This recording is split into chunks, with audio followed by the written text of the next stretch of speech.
Another question over here on my Yeah, right. I'm Harry Weyers from Transdev. I have a question for Mr. Birrell.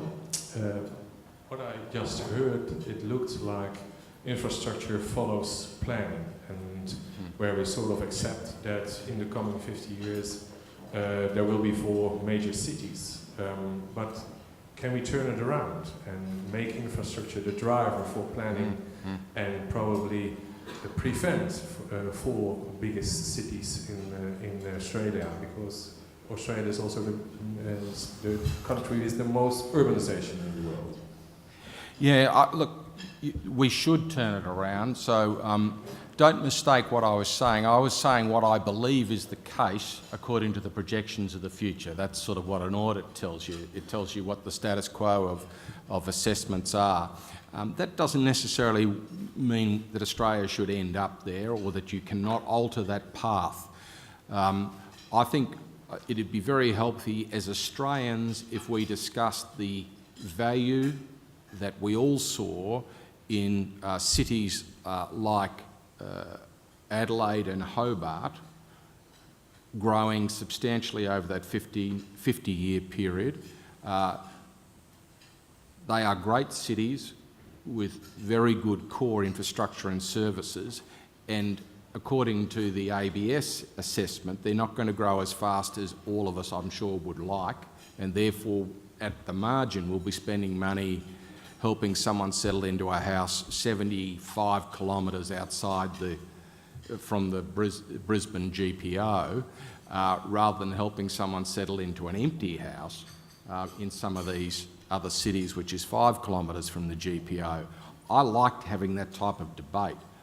I'm happy to sort of tilt at the ABS windmill on that topic, even though I'm not usually available for such tasks, because I think we should be as a nation saying, well, is that the plan?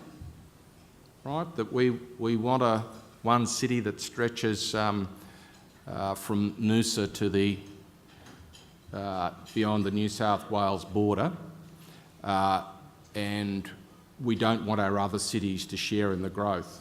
I'd also like to see us debating these extraordinary economic centres that you will see in the heat maps that we're generating in the audit report. These extraordinary economic centres that actually have small population but which are powerfully relevant to the nation's future. The Pilbara being the classic example. It's technically got a population of about 23,000. You wouldn't even talk about it if you were looking at it through that prism. We should be looking at it as what it is sort of one of the world's most unique developed resource sites, but also the Latrobe Valley, also a number of sectors within Queensland. So I want to use the 15-year plan as a way of questioning the status quo projection of Australia's growth and using infrastructure to influence that. Thank you. We have another question over here on my right. John Wilson, Swinburne University of Technology and spokesperson for Engineers Australia around infrastructure. My question is really to both, and both lovely presentations, so thank you. Question around AAA ratings and borrowing monies. And I know right now the AAA rating is a bit of a badge of honour with governments. It's tight fiscal management. At the same token, we do a lot of off-the-books borrowing as if we're borrowing at CCC rates. And the question, I guess, I could ask there is that good value for money overall as policy? I'll answer it this way. There are a number of sort of pass-fail tests for governments, which I think all of us go, really? Is that the test? And one of them is AAA. So AAA is a critically important measure of financial prudence, and I think it should be there as the measure, but when it becomes sort of the only measure that is talked about, then I think you start to say, okay, so one of the other issues that we should have in our mind in terms of debt is intergenerational equity, and therefore debt for particularly economic infrastructure has a highly legitimate long-term role to play. But if that's always looked at in the context of just the pass-fail on AAA, then you will sometimes not have the full debate that governments across this country should have. So I'm not against AAA as an objective, it's correct, but I don't like it just being done as a black and white debate, because the provision of debt for infrastructure is often a highly rational thing to do, spreading the cost across generations, and also at a time when you can borrow very cheaply. Okay, thank you. We have a question over here on my left. Hi, thanks very much. Warren Hill from Data3. I have a curiosity question, and if you choose not to answer, it's entirely up to you. I've been in Australia for about 15 years, worked on a number of large infrastructure projects across Asia and in Europe, and I see the two ends of the spectrum in terms of where you are, Mark, and what we were planning to do, and where Natalia sits with what we failed to do miserably, and you also articulated that it's an X factor on top of that in the federal space. Why are we so bad at planning, and why don't we get it right if we know how badly we get it wrong?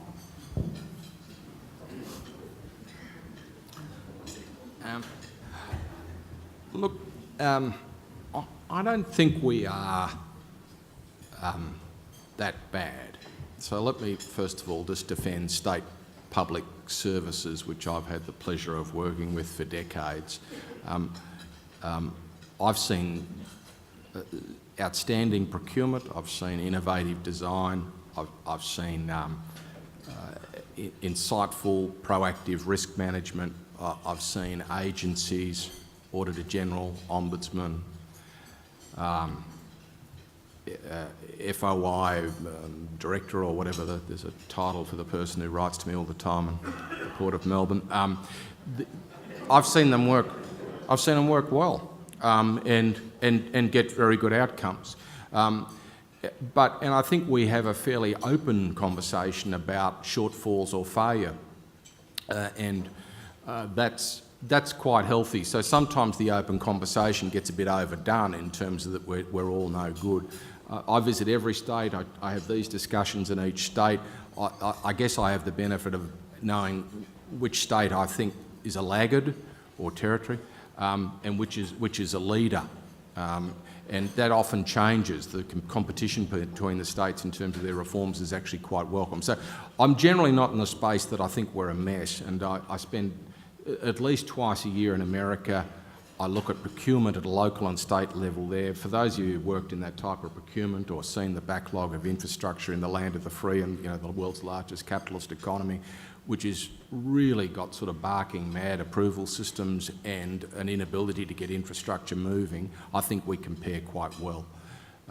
That being said, we can take it a long way further, and one of the things I want IA to do is to encourage and publish post-completion reports on large infrastructure projects, so that we can just validate and deepen the conversation about facts on projects, so that we can learn best practice, but we can also learn could have been done better.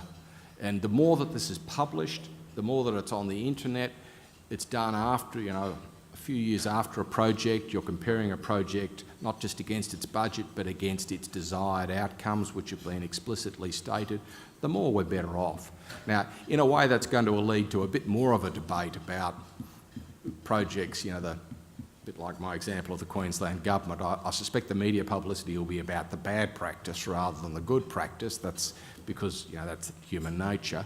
But I hope that over a period of time we've published so much that we're all better off for the experience.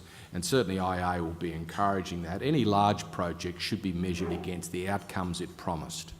You give them some time. I don't want to do this type of report the day the hospital or the road opens, but a few years afterwards. And I've got a view that IA is going to be around for the long run, and therefore we'll get a very good body of publications.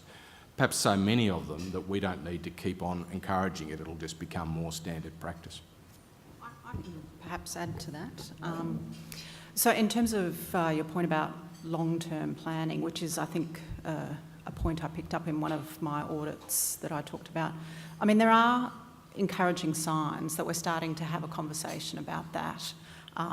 There are also encouraging signs. We did another audit just recently tabled looking at the public sector performance measurement and reporting framework, and as part of that we had a look at the framework that government put in place a few years ago, wanting to be more outcome focused, wanting to move from having short-term corporate plans, and not all agencies have corporate plans that are publicly available, but having short-term corporate plans, but also starting to talk about 10-year plans. And that's a really important part of what we're talking about today.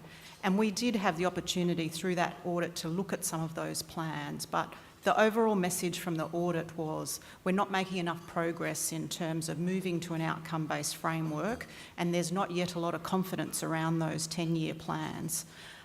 Part of the audit was about identifying what are some of the barriers or impediments to moving in that direction. And some of it is about government commitment to wanting to have a conversation about 10-year plans beyond their next term of government, and really giving this a push, and really starting to think quite carefully about how some of these infrastructure and other projects and services are going to be delivered, both the method and the financing of them. So that's the kind of conversation we need to be in. I also just want to pick up on the point Mark was making about evaluation of outcomes. That's such a critical part of every project that we look at, and why, when I was talking about some of the audits where we were quite disappointed to see a lack of focus on really what are, in the business cases, the anticipated benefits or outcomes that we're trying to seek out of these projects, so that we can come back at the end and have a look at, well, did we achieve that fundamentally? Did we achieve the goals? And there are examples of audits that we've undertaken where what you start out thinking is the benefit is in fact not something you can directly control. So the project is framed around a premise that's not achievable. And so by the time you come to actually reporting on whether you've achieved the outcomes, you find, well, you couldn't influence that outcome to start with, and you didn't put in place what you needed to be able to measure success. And so that's such a critical part of the process. But at least in Victoria, there is now a focus through that HVHR process at looking at that as the last stage, and hopefully some of that information can start to become more readily shared across the public sector and across the country, I think, in terms of influencing lessons learned and where to go to in future. Thank you. We have a question down here. Andrew Kiriakou, General Manager Railroad Freight with BigTrack, which is the government body for the transport infrastructure in Victoria. Talking about Infrastructure Australia, there's some good outcomes with that, with regional rail link here in Victoria, Moreton Bay Rail Link in southeast Queensland. Recently, a few years ago, when Melbourne Metro Rail Tunnel was, a feasibility study was done, and a lot of the work was done behind the scenes to look at the alignment coming from South Kensington through to South Yarra to Main Junction. And then that was shelved, and change of government, we created Melbourne Rail Link via Fisherman's Bend, and that's been sitting on the back burner while the out of government then moved to East-West Link. And the funding immediately, funding immediately moved towards East-West Link. A lot of that control was originally, I believe, with the top 10 list with Infrastructure Australia, and recent comments in the media about where that money shifts to and from and how it would happen. What powers do Infrastructure Australia have in making those decisions? Yeah, IA, since its inception, so I've been on what was the Council of IA for the last 6 years, and now the board. IA has never been a funding body, nor has it made decisions on funding sources for an individual project.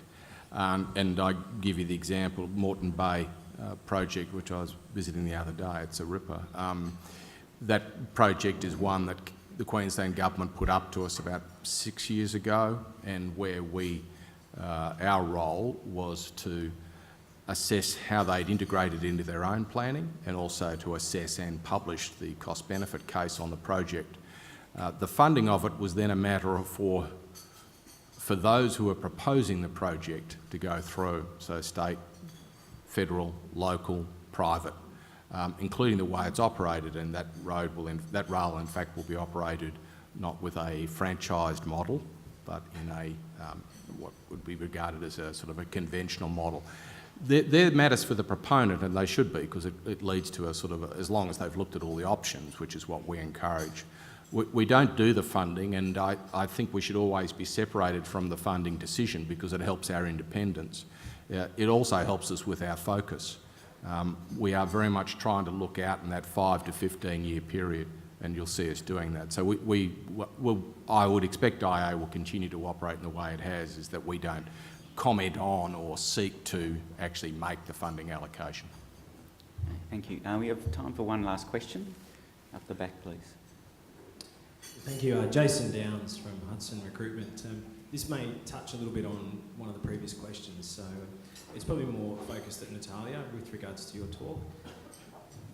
So I'd argue that some of the poorer outcomes on projects may be due to the inability to attract industry's best talent into these government positions where decisions are made around planning and actually implementation of the projects. And I just wondered, it's probably quite open-ended, but did you have any further suggestions, or would you agree to some extent that effectively salaries you can't offer the best in industry to come and make these very important decisions? I guess we haven't looked in detail at what people are being paid and whether that's value for money and whether we're able to attract the best and brightest onto some of these projects. I mean, there are obviously experts that are brought in, particularly on the big ticket projects, and that those projects do necessitate that sort of expertise and capability. So I know certainly that a lot of the projects build in contracting in some of that expertise.